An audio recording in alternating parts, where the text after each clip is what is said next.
आपल्या महाराष्ट्राचं वैभव, छत्रपती शिवाजी महाराजांचे गड किल्ले, काय अवस्था करून ठेवली आपण त्याची. जिथं महाराजांनी आणि त्यांच्या मावळ्यांनी स्वराज्यासाठी स्वतःचं रक्त सांडलं, तिथं बसून दारू प्यावी, गुटखा खाऊन थुकावं, हा विचार कुठं येत असेल. काय नागरिक शास्त्राचा विषय फक्त 20 मार्कासाठी आहे ना आपल्याकडे.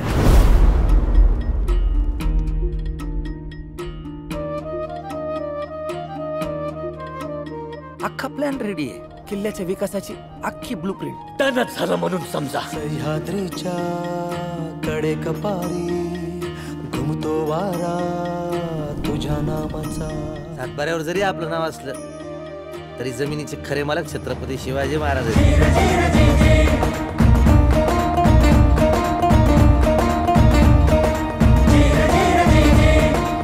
आता तुमचा हा सिंह गेला तरी 72, पण गड जिंकून आणणारच. हा शमशेर पाटील तुम्हाला एक दिस रडवल्याशिवाय राहणार नाही. एक खूप मोठं स्मारक बांधायचंय शिवाजी महाराजांचं. 1600 कोटींचं प्रोजेक्ट असेल जवळ. हो बाई, तुम्ही म्हणताल तेवढ्या कुटीचं करू काय. माझ्या राजा माझ्या शिवबार. आपल्याला आपल्या किल्ल्याचा विकास करायचा होता आणि यांच्या 1600 कोटीच्या स्मारकाच पडले. तुम्हाला सांगतो, एक दिवस असा येईल ना, महाराजांचे सगळे गड किल्ले जमीनदोस्त झालेले असतील, पण ते स्मारक उभं असेल असं दिमाग खात. It's too late in the day now.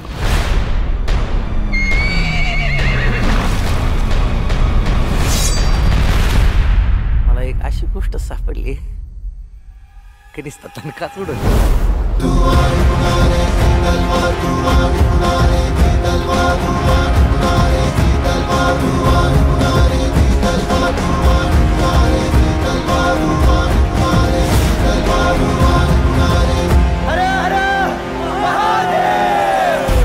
बोलवा तुमच्या त्या राणीला बाहेर आत बसली ना ती. सांगा तिला सातारातनं 3 वाघ आल्यात. वाघ